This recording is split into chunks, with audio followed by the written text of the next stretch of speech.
हरिओम। अशीतितमोऽध्यायः।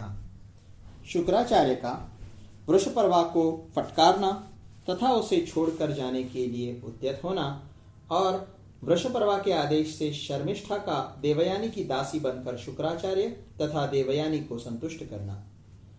वैशंपायन जी कहते हैं, जन्मेजय, देवयानी की बात सुनकर भृगुश्रेष्ठ शुक्राचार्य बड़े क्रोध में भरकर वृषपर्वा के समीप गए। वह राज सिंहासन पर बैठा हुआ था। शुक्राचार्य जी ने बिना कुछ सोचे विचारे उससे इस प्रकार कहना आरंभ किया। राजन, जो अधर्म किया जाता है उसका फल तुरंत नहीं मिलता। जैसे गाय की सेवा करने पर धीरे धीरे कुछ काल के बाद वह ब्याती और दूध देती है, अथवा धरती को जोत बोकर बीज डालने से कुछ काल के बाद पौधा उगता है और यथा समय फल देता है, उसी प्रकार किया जाने वाला अधर्म धीरे धीरे कर्ता की जड़ काट देता है। यदि वह पाप से उपार्जित द्रव्य का दुष्परिणाम अपने ऊपर नहीं दिखाई देता तो उस अन्यायोपार्जित द्रव्य का उपभोग करने के कारण पुत्रों अथवा नाती पोतों पर अवश्य प्रकट होता है। जैसे खाया हुआ गरिष्ठ अन्न तुरंत नहीं तो कुछ देर बाद अवश्य ही पेट में उपद्रव करता है, उसी प्रकार किया हुआ पाप भी निश्चय ही अपना फल देता है। राजन, अंगिरा के पौत्र कच्छ विशुद्ध ब्राह्मण हैं। वे स्वाध्याय परायण, हितैषी, क्षमावान और जितेंद्रिय हैं। स्वभाव से ही निष्पाप और धर्मज्ञ हैं तथा उन दिनों मेरे घर में रहकर निरंतर मेरी सेवा में संलग्न थे, परंतु तुमने उनका बार बार वध करवाया था। वृषपर्वन, ध्यान देकर मेरी यह बात सुन लो। तुम्हारे द्वारा पहले वध के अयोग्य ब्राह्मण का वध किया गया है और अब मेरी पुत्री देवयानी का भी वध करने के लिए उसे कुएं में ढकेला गया है। इन दोनों हत्याओं के कारण मैं तुमको और तुम्हारे भाई बंधुओं को त्याग दूंगा।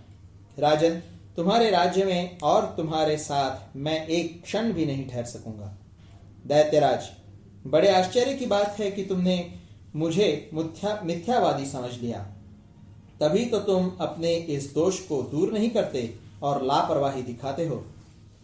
वृषपर्वा बोले, ब्राह्मण, यदि मैं शर्मिष्ठा से देवयानी को पिटवाता या तिरस्कृत करवाता हूं तो इस पाप से मुझे सद्गति न मिले। भृगुनंदन, आप पर अधर्म अथवा मिथ्या भाषण का दोष मैंने कभी लगाया हो यह मैं नहीं जानता। आप में तो सदा धर्म और सत्य प्रतिष्ठित हैं, अतः आप हम लोगों पर कृपा करके प्रसन्न होइए। भार्गव, यदि आप हमें छोड़कर चले जाते हैं तो हम सब लोग समुद्र में समा जाएंगे। हमारे लिए दूसरी कोई गति नहीं है। ग्रहेश्वर, यदि आप मुझे छोड़कर देवताओं के पक्ष में चले जाएंगे तो मैं भी सर्वस्व त्याग कर जलती आग में कूद पड़ूंगा। शुक्राचार्य ने कहा, असुरों, तुम लोग समुद्र में घुस जाओ अथवा चारों दिशाओं में भाग जाओ। मैं अपनी पुत्री के प्रति किया गया अप्रिय बर्ताव नहीं सह सकता, क्योंकि वह मुझे अत्यंत प्रिय है।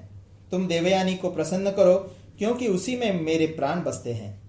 उसके प्रसन्न हो जाने पर इंद्र के पुरोहित बृहस्पति की भांति मैं तुम्हारी योगक्षेम का वहन करता रहूंगा।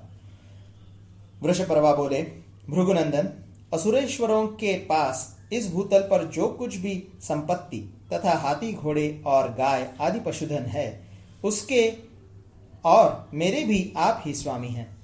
शुक्राचार्य ने कहा, महान असुर, दैत्यराजों का जो कुछ भी धन वैभव है, यदि उसका स्वामी मैं ही हूं तो उसके द्वारा इस देवयानी को प्रसन्न करो। वैशंपायन जी कहते हैं, जन्मेजय, शुक्राचार्य के ऐसा कहने पर वृषपर्वा ने तथास्तु कहकर उनकी आज्ञा मान ली। तदनंतर दोनों देवयानी के पास गए और महाकवि शुक्राचार्य ने वृषपर्वा की कही हुई सारी बात कह सुनाई। तब देवयानी ने कहा, तात, यदि आप राजा के धन के स्वामी हैं तो आपके कहने से मैं इस बात को नहीं मानूंगी। राजा स्वयं कहें तो मुझे विश्वास होगा। वृषपर्वा बोले, पवित्र मुस्कान वाली देवयानी, तुम जिस वस्तु को पाना चाहती हो वह यदि दुर्लभ हो तो भी तुम्हें अवश्य दूंगा। देवयानी ने कहा, मैं चाहती हूं शर्मिष्ठा 1000 कन्याओं के साथ मेरी दासी होकर रहे और पिताजी जहां मेरा विवाह करें वहां भी वह मेरे साथ जाए।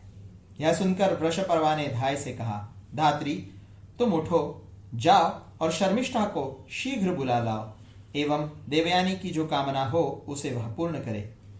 कुल के हित के लिए एक मनुष्य को त्याग दे, गांव के भले के लिए एक कुल को छोड़ दे, जनपद के लिए एक गांव की उपेक्षा कर दे और आत्म कल्याण के लिए सारी पृथ्वी को त्याग दे। वैशंपायन जी कहते हैं, तब धाय ने शर्मिष्ठा के पास जाकर कहा, भद्रे शर्मिष्ठे, उठो और अपने जाति भाइयों को सुख पहुंचाओ। पाप रहित राजकुमारी, आज बाबा शुक्राचार्य देवयानी के कहने से अपने शिष्यों यजमानों को त्याग रहे हैं, अतः देवयानी की जो कामना हो वह तुम्हें पूर्ण करनी चाहिए। शर्मिष्ठा बोली, यदि इस प्रकार देवयानी के लिए ही शुक्राचार्य जी मुझे बुला रहे हैं तो देवयानी जो कुछ कहती है वह सब आज से मैं करूंगी।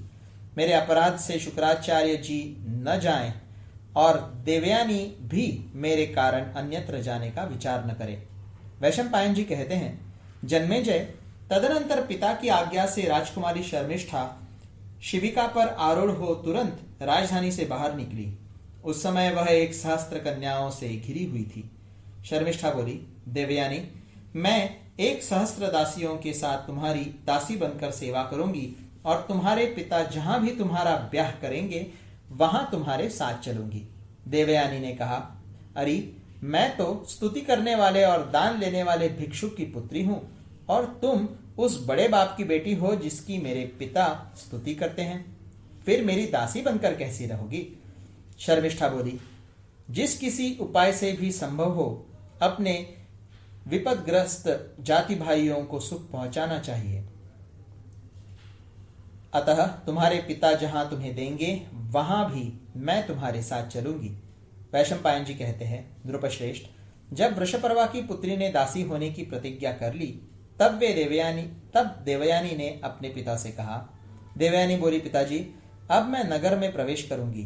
द्विजश्रेष्ठ, अब मुझे विश्वास हो गया कि आपका विज्ञान और आपकी विद्या का बल अमोघ है।